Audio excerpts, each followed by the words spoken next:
let's talk more about it with O'Leary Ventures Chairman Kevin O'Leary, who joins us now. Kevin, you're a business guy who makes decisions about where to invest and how important a lower corporate tax rate is. What does it mean for American workers? If the tax rate is 28% or 20%, what difference does that make for American workers?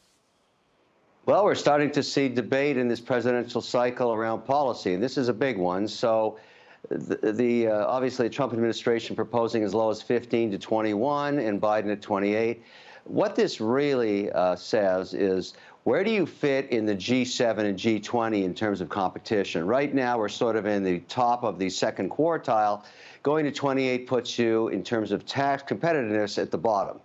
And that's not good, because over time, it's not just domestic capital that matters. It's attracting capital to America for CapEx expenditures to create jobs. And so when you make yourself incredibly uncompetitive on a corporate tax rate basis at 28, you're going to scare away capital, and slowly that will show up. And that's how we had all that contortion 10, 15 years ago when companies, drug companies particularly, left for Ireland. You can't tax companies into oblivion. They just move. Companies aren't people. Okay. They're entities.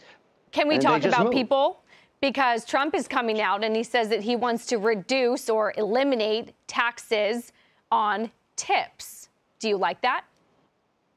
That was really interesting for Nevada, which is a very pro kind of individual entrepreneur 1099 kind of economy, where you make your money on tips, and obviously you're dealing with taxes. This has been a debate for a very long time, particularly in the gig economy. It's a smart political move. It's going to help a lot of people that are self-employed, if you think about it that way. And that's what I see it for. Is it a massive economic move? Not really. It's a good rounder kind of let's get some votes in states where we don't think we're going to win. I get it. I totally get it. It's not a bad move, but it's not a big game changer for American competition. And when you talk about a corporate tax rate that Biden is proposing, about 28%, Kevin, I think about the restaurant industry already suffering. You're seeing fast food chains closing stores and also laying off employees. They've got higher costs. They're paying higher wages. Then you're seeing less foot traffic. That tells me that fundamentally things are slowing down. That's not the time that you want to squeeze these businesses harder.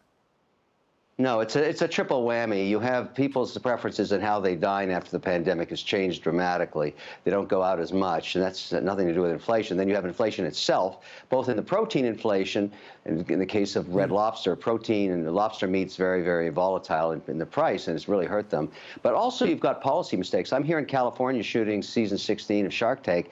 The casual dining sector in this state has been decimated by policy mistake on minimum wage. Yeah. They're shutting down left and right. I mean, Gavin Newsom made a huge mistake. I think he knows that now. He's turning this state into a sort of a version of Venezuela, and it's just killing business. Not only in restaurants, but in everything. There's all kinds of capital leaving here for more competitive states, and that's a good thing. Competition of states in America. You see what's going on in Tennessee, Florida, Texas. They're dragging all these companies that can't make money anymore in Gavin Newsom's. I can't be, listen, I've met him. He's a nice guy, but I can't be more critical for his policies. He's a bad manager. He's decimated this place. I've been coming here for 15 years. This is a shell of what it used to be. But it also speaks to your point. Companies, businesses, their entities, they can move with their feet to show you that they don't support the policy.